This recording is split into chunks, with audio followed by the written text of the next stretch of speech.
La expresión génica es el proceso mediante el cual la información contenida en los genes se transforma en proteínas. Una forma gráfica de interpretar este funcionamiento se muestra en la figura. En todas las células de un organismo el ADN es el mismo, pero no se expresan los mismos genes ni al mismo tiempo, sino que depende de la función de la célula. También existe especificidad temporal, es decir, los genes de cierta célula solo se expresan en ciertos momentos de la vida de un organismo. El nivel de expresión de un gen es una medida de la cantidad de ácido ribonucleico, ARN, que está siendo producido por dicho gen en un tiempo particular. Se mide la cantidad de producción de ARN, puesto que la expresión tiene dos partes: la transcripción, que consiste en la síntesis de una molécula de ARN, usando el ADN como plantilla. A este tipo de ARN se le denomina mRNA, puesto que cumple una función similar a un mensajero. Y la traducción, que involucra la sintetización de una molécula de proteína, usando el mRNA de plantilla. Una molécula compleja llamada ribosoma es la encargada de recoger la información de un filamento de mRNA y usar el mensaje para ensamblar una cadena de proteína. Cada proteína es formada por una secuencia específica de 20 aminoácidos. La información se transfiere por un código de traducción formado por una subsecuencia de 3 bases de nucleótidos llamada codón. Un nucleótido a su vez está formado por pentosa, ácido fosfórico y una base nitrogenada, como se muestra en la figura. El código genético de un organismo es el mapeo de codones aminoácidos. Un microarreglo típico es una matriz que tiene puntos que representan varios miles y hasta varias decenas de miles de genes. Básicamente es un fragmento de ADN colocado sobre una placa pequeña de silicio o vidrio, como se aprecia en el dibujo. Para realizar microarreglos se utilizan robots en un proceso parecido a la creación de circuitos electrónicos integrados, por lo que también es común su denominación como chips de ADN.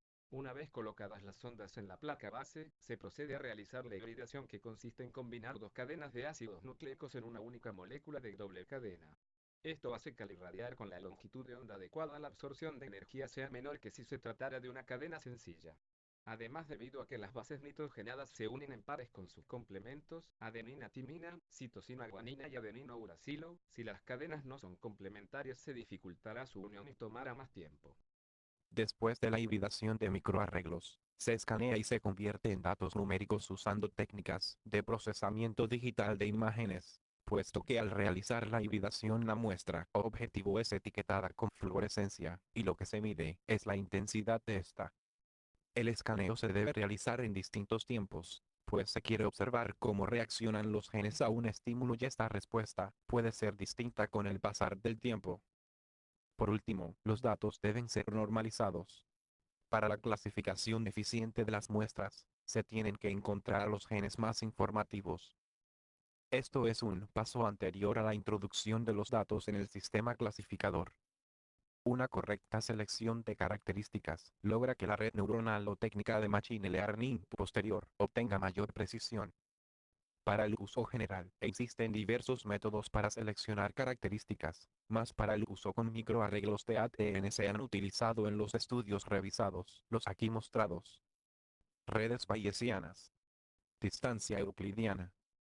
Coeficiente de correlación de Spearman. Relación señal-ruido. Técnica de pérdida de información, la cual usa tres técnicas que pueden también ser usadas solas: t-test, descomposición en valores singulares, SVD, relación señal-ruido.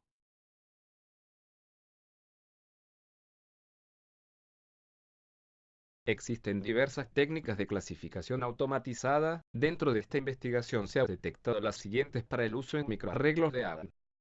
Naive Bayes. Este algoritmo opera calculando las estimaciones de las probabilidades condicionales de los datos de entrada, y el uso de esas probabilidades en la regla de Bayes para determinar la clase más probable de un patrón sin marcar.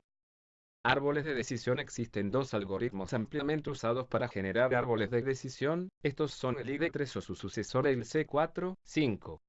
Estos algoritmos seleccionan el siguiente nodo a colocar en el árbol mediante el cálculo de la ganancia de información de todas las características del patrón, y escogiendo la característica que gana la mayor información con respecto a la categoría del patrón actual. Perceptrón multicapa.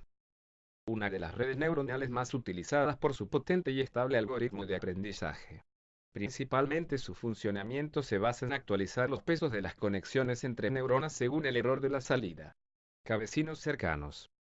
Dado un vector, KNN encuentra los K-vectores más cercanos en las medidas de las características y asigna una etiqueta al nuevo vector basándose en las etiquetas de esos K-vecinos. Máquinas de vectores de soporte. Es uno de los métodos que se vuelven más populares en la clasificación de microarreglos ADN. Para un set de entrenamiento, SVM determina un hiperplano óptimo que divide las clases. Si los datos no son linealmente separables, estos pueden proyectarse en un espacio de mayor dimensionalidad de características. Mapas autoorganizados de estructura adaptativa. SASOM.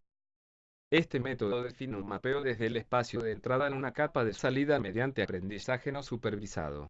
La capa de salida tiene n nodos, cada uno de los cuales representa un vector con las mismas dimensiones de los patrones de entrada. Redes neuronales evolutivas.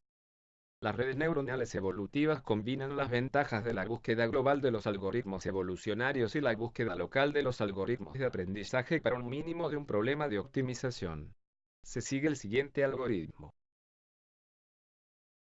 Sin duda, una de las mayores aplicaciones del uso de redes neuronales en clasificación de expresiones génicas es la detección de cáncer. De manera general, se sigue el algoritmo mostrado. A los datos provenientes del microarreglo, se seleccionan sus características y se pasa por el clasificador para conocer si la muestra pertenece a una persona con cáncer o una persona sin cáncer. Además del diagnóstico de cáncer, se han realizado estudios usando redes neuronales en microarreglos para determinar la expresión génica en respuesta a un alérgeno, la respuesta a inmunodeficiencias primarias, en enfermedades autoinmunes, como la artritis reumatoides, la afección de células con enfermedades infecciosas, tanto por bacterias como por virus, lo que permite encontrar posibles vacunas, y en un futuro cercano, el estudio de la ADN de estos microorganismos y su respuesta a medicamentos. Así, siendo varias las aplicaciones que se pueden llevar a cabo con el uso de microarreglos ADN, es necesario dar a los resultados un formato más entendible para un médico que para alguien dedicado a los algoritmos de clasificación. Es por eso que se ha trabajado en usar anotaciones de texto, esto combinando las bases de datos de los microarreglos con bases de datos de anotaciones genómicas, lo cual produce una visión de la operación de las células en diversas condiciones.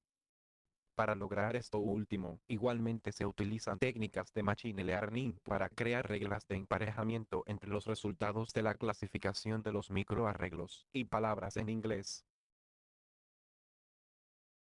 Los microarreglos de ADN son una útil herramienta de biomedicina, sin embargo, por la gran cantidad de datos que representa el uso de técnicas de clasificación automática, son requeridas.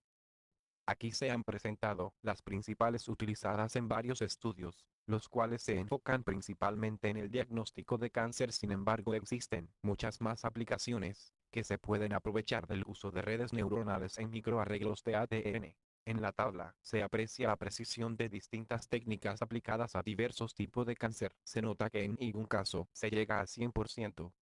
El método de SVM y KNN son los que en general obtienen mayor precisión. Uno de los puntos a mejorar en futuros estudios posiblemente será aumentar la precisión en la clasificación. Mientras tanto, el criterio de los médicos es bastante importante para evitar falsos diagnósticos. Un punto adicional en el que se trabaja es en el uso de anotación de texto para que los resultados sean más comprensibles. Finalmente, se aprecia que la dificultad de desarrollar más investigación en esta área es la elaboración de los microarreglos, pues el escaneo y las redes neuronales pueden implementarse en un computador de escritorio tradicional como lo han hecho algunos autores. Sin embargo, esto se compensa con la disponibilidad de datos proporcionados por institutos y universidades dedicadas a este campo. Se puede esperar grandes descubrimientos para la medicina en un futuro cercano, usando estas herramientas.